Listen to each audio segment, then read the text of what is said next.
ओम अज्ञानतिमिरन्धस्य ज्ञानाञ्जनशलाखया चक्षुरुन्मिलितं येन तस्मै श्रीगुरुवे नमः।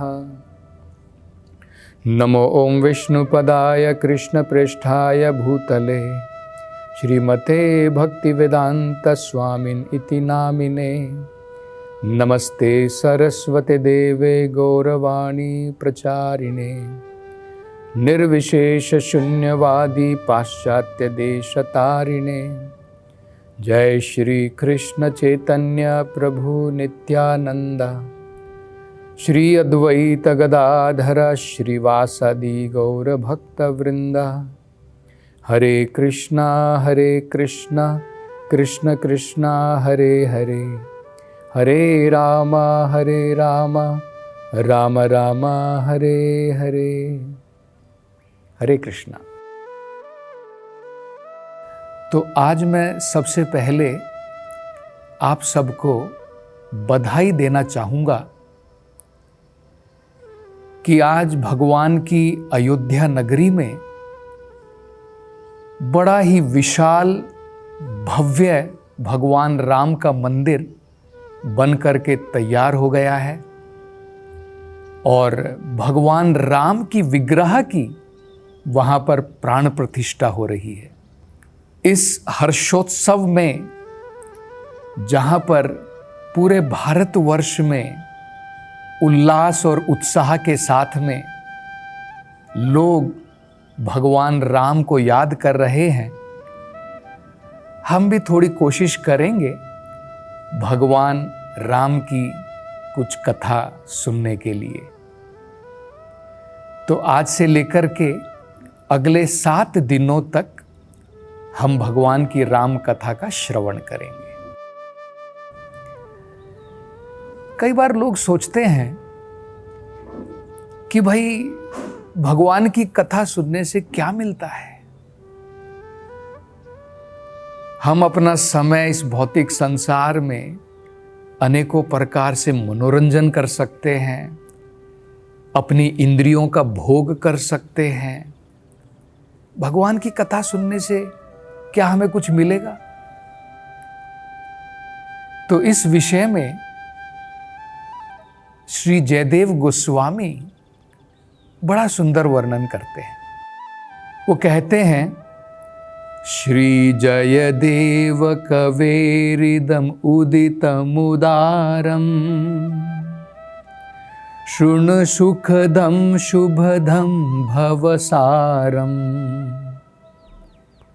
वो कह रहे हैं कि अगर कोई व्यक्ति भगवान की कथा का, राम की कथा, कृष्ण की कथा, भगवान की कथा का अगर कोई श्रवण करता है तो श्रवण मात्र करने से उसे 3 चीजों की प्राप्ति हो जाती है। वो कहते हैं, सुखदम शुभदम भवसारम। हमारा जीवन भौतिक संसार में सुख से भर जाता है, हमारा जीवन ऑस्पिशियस हो जाता है, शुभता से भर जाता है, पुण्य से भर जाता है।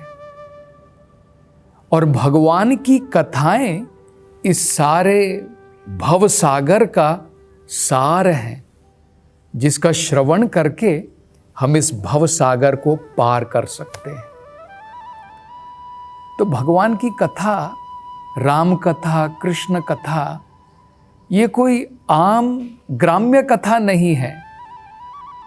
भागवत में कहा है, जो व्यक्ति अपने कानों का प्रयोग भगवान की कथा सुनने के लिए नहीं करता है, उस व्यक्ति के कान सांप के बिल के बराबर हैं। कोई व्यक्ति सांप के बिल के अंदर में क्या हाथ डालेगा? बहुत खतरनाक होता है, डेंजरस है। तो इसी प्रकार से ये जो हमारे 2 कान दिए गए हैं, इसमें छेद है, ये भी एक सांप के बिल के बराबर हैं, अगर हम भगवान की कथा का पान नहीं करते हैं। तो भगवान की कथा सुनने से जयदेव गोस्वामी जी कहते हैं सुखदम, हमारा जीवन सुख शांति से भर जाएगा। शुभदम, हमारे जीवन के अंदर में शुभता आ जाएगी। और भवसारम, ये सारे संसार का एक सार है और इसको सुनने से भव सागर को हम पार कर सकेंगे। तो आप सभी से यही अनुरोध है कि कृपा करके भगवान की कथाओं को ध्यान पूर्वक सुनिए। तो ये जो भगवान का नाम होता है, जिसे हम कहते हैं कृष्ण, राम, इनका अर्थ क्या होता है? हम कह रहे हैं राम कथा, तो ये जो शब्द राम है इसका अर्थ क्या है? ये जो शब्द कृष्ण है, हम कृष्ण कथा कहते हैं, इसका अर्थ क्या होता है? तो वेदों में बताया है ये जो शब्द कृष्ण है ये संस्कृत के शब्द कृष्ट से बना है। इसी शब्द से आकर्षण, इसी शब्द से गुरुत्वाकर्षण, मतलब जो तत्व सभी को अपनी तरफ आकर्षित कर सकता है वो कृष्ण है। और इसी प्रकार से बड़ा ही अद्भुत मतलब है इस शब्द राम का। ये पद्म पुराण में राम नाम की परिभाषा दी है। तो बड़ा सुंदर श्लोक है, उसमें क्या कहा है देखिए। रमन्ते योगिनो अनन्ते सत्यानंदे चिदात्मनि इति राम पदे नासौ परम ब्रह्माभिधीयते। इस श्लोक में बताया है ये जो राम नाम का शब्द है इसका अर्थ क्या है। रमन्ते योगिनो अनन्ते सत्यानंदे चिद आत्मनि, मतलब इति राम पदेन आसौ परम ब्रह्माभिधीयते। ये जो राम है, इति राम पदेन, ये जो राम शब्द है, आसौ, ये किनके लिए प्रयोग किया गया है? परम ब्रह्माभिधीयते, जो परम ब्रह्मन है उनके लिए इस शब्द का प्रयोग किया गया है। परम ब्रह्मा, परम धामा, पवित्रम परमम भवान। अर्जुन जो है कृष्ण को कहते हैं। इसी प्रकार से उन्हीं परम ब्रह्मा को राम इति राम पदेना, राम के नाम से परम ब्रह्मा को बुलाया जाता है। और ये इसका मतलब क्या है? रमन्ते योगिनो अनन्ते सत्यानंदे चिदात्मनि। राम का मतलब है कि वो परम ब्रह्मा जिनके अंदर में योगी गण, ज्ञान योगी, कर्म योगी, ध्यान योगी, भक्ति योगी, सारे योगी गण, रमन्ते योगिनो अनन्ते, जिनमें रमण करते हैं, जिनमें एक प्रकार की प्रसन्नता, एक प्रकार के आनंद की प्राप्ति करते हैं। और वो आनंद कैसा है? क्या भौतिक संसार की तरह का आनंद है? भौतिक संसार के आनंद को क्या कहते हैं? मिथ्यानंद, मतलब जिसका कोई एग्जिस्टेंस नहीं है, वो सत्य नहीं है। और जो भगवान का आनंद है, जो आध्यात्मिक आनंद है, उसको क्या कहते हैं? उसको सत्यानंद कहते हैं। तो योगीगण जो है मिथ्यानंद के पीछे नहीं भाग रहे हैं। वो किसमें रमते हैं, किसमें आनंद प्राप्त करते हैं? परम ब्रह्मा में। और उनको क्या प्राप्ति होती है? अनंत सत्यानंद, अनंत अनंत आनंद की प्राप्ति होती है। जो सत्यानंद है, मिथ्यानंद नहीं है, जो आनंद हमेशा रहेगा, बढ़ता रहेगा, उसे सत्यानंद कहते हैं। और जिस आनंद की एक दिन शुरुआत होती है, एक दिन खत्म हो जाता है, वो मिथ्यानंद होता है। हमारा भौतिक आनंद इसी प्रकार का है, एक दिन शुरू होता है, एक दिन खत्म हो जाता है। आप नया मोबाइल खरीदते हैं, नई कार लेते हैं, बड़े प्रसन्न होते हैं, आनंदित होते हैं, थोड़े दिन के बाद में वो आनंद घटना शुरू होता है और बाद में चला जाता है। बाद में आप और दूसरी कुछ चीज वस्तु जो है प्राप्त करना चाहते हैं। हमारे कॉलेज की बात है, वहाँ पर एक स्पर्धा होती थी। एक स्पर्धा थी, कौन सबसे ज़्यादा आइसक्रीम खाएगा। तो स्पर्धा में भाग लेने के लिए बहुत सारे जो है स्टूडेंट लोग वहाँ पर आए। तो हमने देखा खुद अपनी आँखों से कि कोई जो है 5 आइसक्रीम खा रहा है, कोई 6 खा रहा है, कोई 7 खा रहा है। और हमें पता है कि मान लीजिए आप 5 आइसक्रीम खाते हैं, 6 आइसक्रीम खाते हैं, पेट जो है इतना भर जाता है, बाद में अगली एक भी आप आइसक्रीम खाएंगे तो जितनी आपने खाई है आप सारी बाहर निकाल देंगे। इसको कहते हैं मिथ्यानंद। एक दिन इसकी शुरुआत होती है और वो आनंद जो है, वो हमारी प्रसन्नता थोड़े समय के बाद खत्म हो जाती है। आप रसगुल्ला खाइए, 1 में आनंद आएगा, 2 में आनंद आएगा, 3 में आएगा, चौथे के बाद में आप सब कुछ उल्टी कर देंगे। ये भौतिक आनंद होता है, शुरुआत और अंत। और आध्यात्मिक आनंद क्या होता है? ना इसकी कोई शुरुआत है, ना इसका कोई अंत है, और हमेशा ये बढ़ता रहता है। इसको क्या कहते हैं? अनंत सत्यानंद। अनंत आनंद है और सत्य है, मिथ्या नहीं है, एक दिन खत्म नहीं हो जाएगा। सनातन आनंद है। ये राम का मतलब होता है। तो हमें पता होना चाहिए, हम जिनके नाम को रटते हैं, कृष्ण और राम, उनका अर्थ क्या होता है? तो ये राम का मतलब होता है।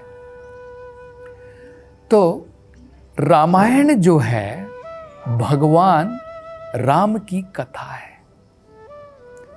तो हम सोचेंगे कि भाई भगवान तो चले गए, इतने सालों पहले की बात है, आज आप भगवान की राम की कथा बता रहे हैं। क्या भगवान की राम की कथा के ऊपर ध्यान लगाने से, उसको श्रवण करने से क्या हमें भगवान राम मिल जाएंगे? कई बार हमारे मन में ये प्रश्न उठता है। अरे भगवत गीता तो भगवान ने 5000 साल पहले कही थी। 5000 साल पहले भगवान आए थे, अर्जुन ने देखे थे, हमने थोड़ी देखे हैं। आज हम लोग इतने सालों के बाद भगवान की भगवत गीता पढ़ेंगे तो क्या वही फलों की प्राप्ति होगी? तो ये हमें समझना है।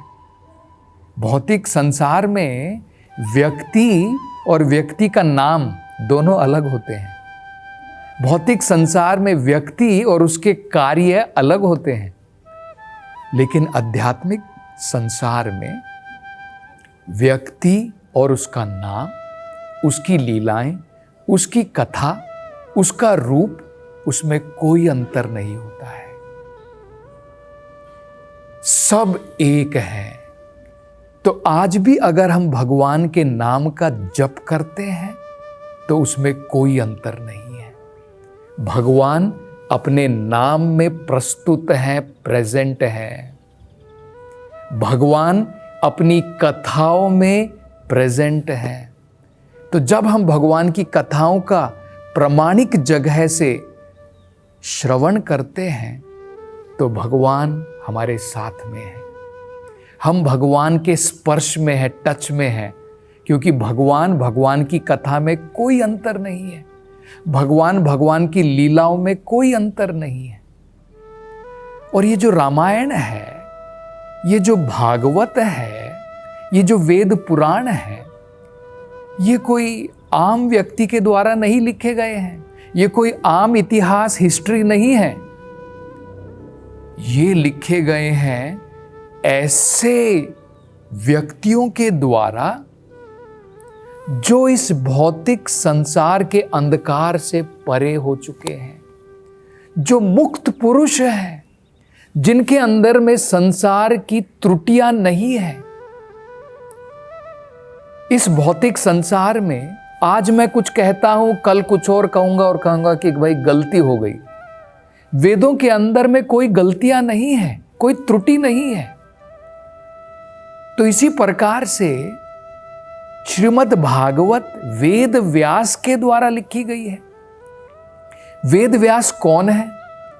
स्वयं भगवान के अवतार है। भगवान बादरायणः स्वयं भगवान के अवतार है। इसी प्रकार से वाल्मीकि ऋषि ने रामायण लिखी है।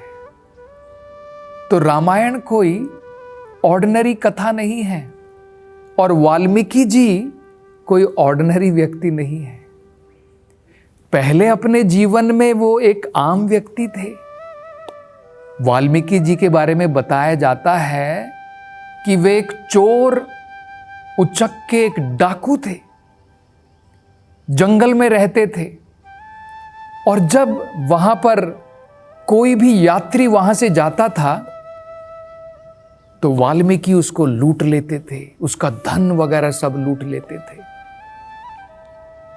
लेकिन यही वाल्मीकि जब भगवान के महान भक्त देव ऋषि नारद के संपर्क में आए तो उनके जीवन में पूर्ण रूप से परिवर्तन हो गया।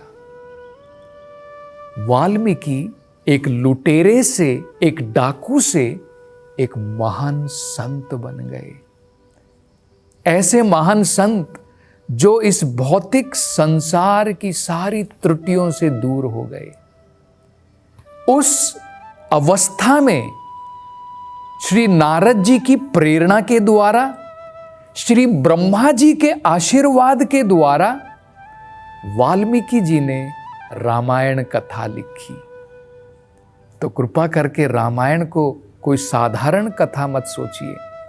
वाल्मीकि की जो रामायण है वो स्वयं भगवान की लीलाएं हैं, जो उन्होंने आत्म साक्षात्कार की हैं अपने गुरु नारद मुनि की कृपा से और श्री ब्रह्मा जी की कृपा के द्वारा। तो आगे की चर्चा हम अगली कथा में करेंगे। हरे कृष्णा।